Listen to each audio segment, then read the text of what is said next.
അയ്യപ്പ വിശ്വാസികൾക്ക്, ഭക്തർക്ക് ആശങ്കയുണ്ട്. എന്തിനാണ് ഇങ്ങനെയൊരു സംഗമം സംഘടിപ്പിക്കുന്നത്? മാത്രമല്ല, ഇതിൻ്റെ കൂടിയാലോചനയിലൊന്നും ഹൈന്ദവ സംഘടനകളുടെ പ്രതിനിധികളെ ക്ഷണിച്ചിട്ടില്ല, പങ്കെടുപ്പിച്ചിട്ടില്ല.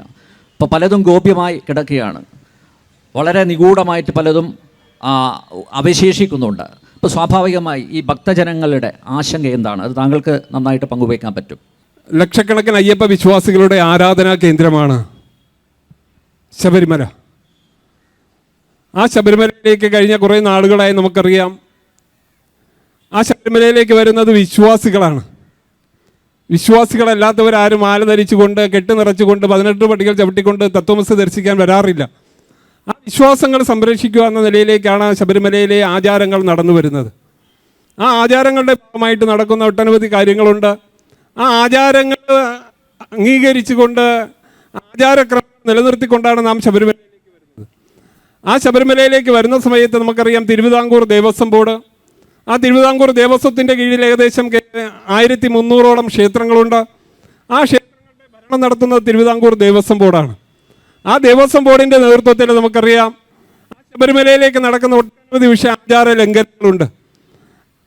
ആ ആചാര ലംഘനങ്ങൾക്ക് നേതൃത്വം നൽകുന്നത് ഇവിടുത്തെ ഭരണ സംവിധാനം, അതിന് നേതൃത്വം നൽകുന്ന കേരളത്തിലെ ഭരണ സംവിധാനം കൂടിയാണ്.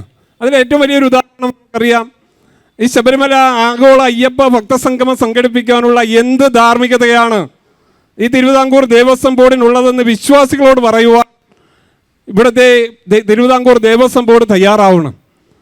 നമുക്കറിയാം, വിശ്വാസി സമൂഹത്തിൻ്റെ നെഞ്ചിലേക്ക്, ആരാധനാ കേന്ദ്രമായ ശബരിമലയിലേക്ക് ആ 2018 ഇവിടുത്തെ വിശ്വാസി സമൂഹങ്ങൾക്ക് മറക്കാൻ പറ്റാത്ത സമയമാണ്. കോടതി വിധിയുടെ പേര് പറഞ്ഞുകൊണ്ട് ആ ശബരിമലയിലേക്ക് യുവതീ പ്രവേശനവുമായി ബന്ധപ്പെട്ടുകൊണ്ട് നടന്ന ആ വിഷയങ്ങൾ നമ്മുടെ മനസ്സിലൊരിക്കലും, ആ ശബരിമലയിലേക്ക് സ്വാമിയെ ശരണമയ്യപ്പ എന്നുള്ള മന്ത്രം ഉരുവിട്ടുകൊണ്ട് മുന്നോട്ട് വന്ന അയ്യപ്പ വിശ്വാസികളുടെ ആ വിശ്വാസത്തിൻ്റെ ആചാരത്തിന് ലംഘനം നടത്തുന്നതിന് ഇവിടുത്തെ ഭരണ സംവിധാനം അതിന് ഒത്താശ ചെയ്യുകയായിരുന്നു. ആ ഒത്താശ ചെയ്യുന്നതിന് നമുക്കറിയാം, അവിടെ സ്വാമിയെ ശരണമയ്യപ്പ എന്നുള്ള മന്ത്രം ഇട്ടുകൊണ്ട് ഒന്നല്ല നൂറല്ല ആയിരക്കണക്കിന് അയ്യപ്പ വിശ്വാസികളുടെ നേതൃത്വത്തിലാണ് അവിടെ ആചാര സംരക്ഷണം ഏറ്റെടുത്ത് മുന്നോട്ട് വന്നത്.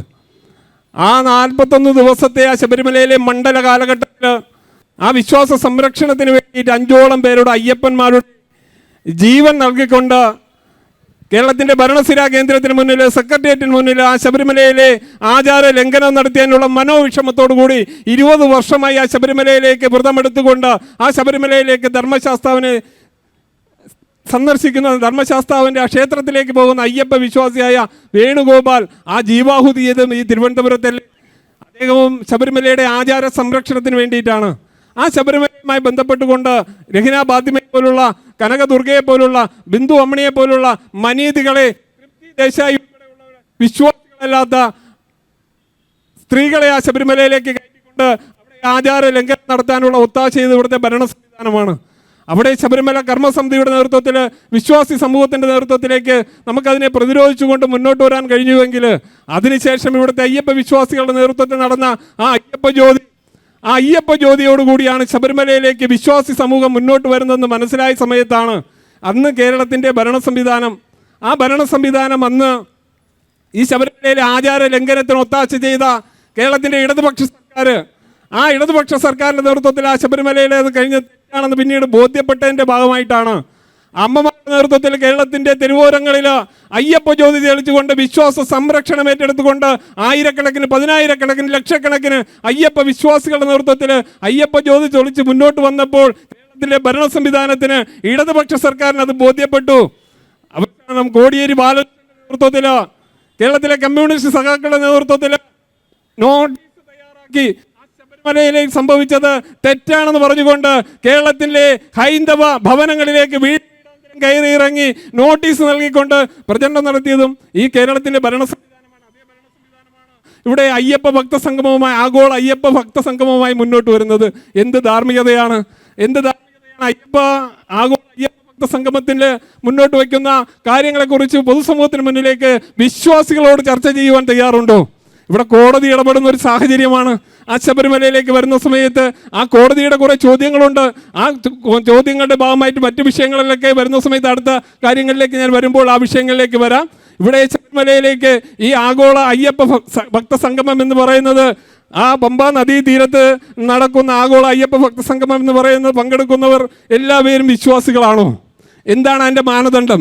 ഇത് പറയുവാൻ തിരുവിതാംകൂർ ദേവസ്വം ബോർഡ് തയ്യാറാകേണ്ടേ? ആ വിശ്വാസി സമൂഹത്തിനോടൊപ്പം ഒരു വിശ്വാസികളെ പോലും പങ്കെടുപ്പിക്കുന്നില്ല. ഇവിടെ അതിൻ്റെ തിരുവിതാംകൂർ ദേവസ്വത്തിൻ്റെ അയ്യപ്പ ഭക്തസംഗമം, ആഗോള അയ്യപ്പ ഭക്തസംഗമം നടക്കുമ്പോൾ അതിൻ്റെ അഭിപ്രായം പറയുന്ന ആരാ?